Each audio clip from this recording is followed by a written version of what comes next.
ce qu'on va faire, c'est qu'on va se diriger sur la ferme de Sandrine et Jean-Pierre. Donc les tracteurs vont s'engager en premier et puis après tout le monde suit en voiture parce qu'il y a quand même 2-3 km, donc à pied ça va faire un peu loin. Donc la gendarmerie voudrait qu'il y ait une petite négociation avec les propriétaires. Donc on va tous se rassembler, une fois qu'on arrive, les tracteurs s'arrêtent devant le chemin qui est barré. On se rassemble tous là. Si il y aura une petite délégation qui ira voir avec les gendarmes et les propriétaires. S'ils veulent ouvrir d'eux-mêmes, c'est très bien, on passera par là. S'ils ne veulent pas ouvrir, l'idée c'est que on coupe les chaînes et puis on passe. On est un couple d'éleveurs avec 2 enfants.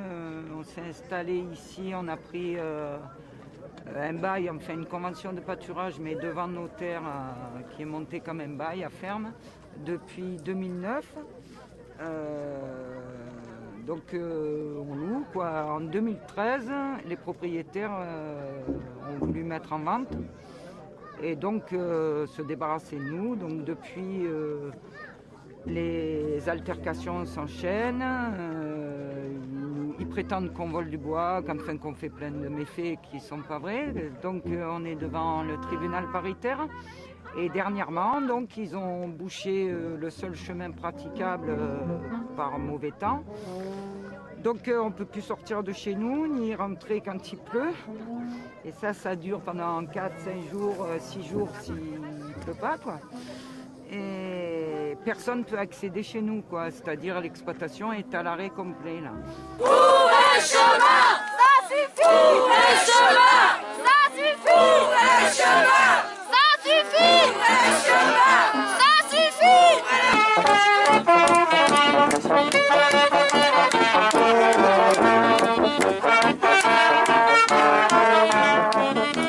Donc on a pris un avocat pour faire un référé, pour demander l'ouverture, sauf qu'on ne sait pas si...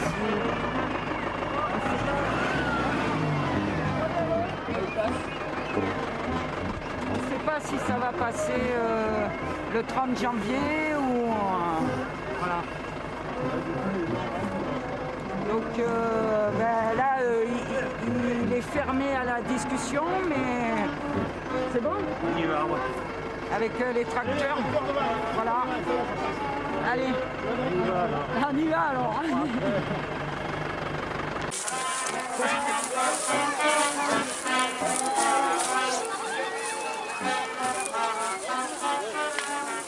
On a déclenché cette mobilisation pour faire une action quand même qui est assez symbolique, pour repasser par le chemin, rouvrir ce chemin-là pour qu'ils puissent travailler et vivre normalement. Là maintenant on est devant la ferme de Sandrine et Jean-Pierre et on s'est tous rassemblés là pour montrer notre solidarité avec ces paysans et pour montrer qu'ils ne sont pas seuls dans la difficulté et qu'on se mobilisera encore s'il le faut pour les aider.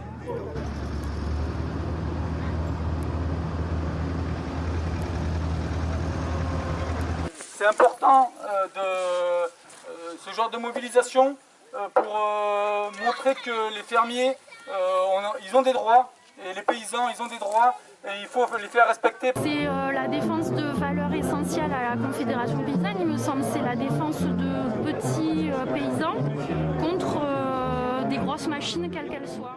Le département étant de plus en plus mité par des habitations, en fait, les paysans sont de plus en plus confrontés à des difficultés pour faire leur métier. Alors on observe aussi qu'il y a quand même beaucoup de groupes financiers ou de personnes avec beaucoup de moyens financiers qui s'achètent des gros domaines. Ici par exemple, sur ce domaine-là, ils voulaient le vendre 7 millions d'euros au départ. Donc aussi on a de la spéculation qui fait que les terres agricoles deviennent de moins en moins accessibles aussi aux paysans. Donc c'est un phénomène aussi plus général où aussi on a des groupes financiers qui ont une politique de prédation très agressive sur les terres agricoles.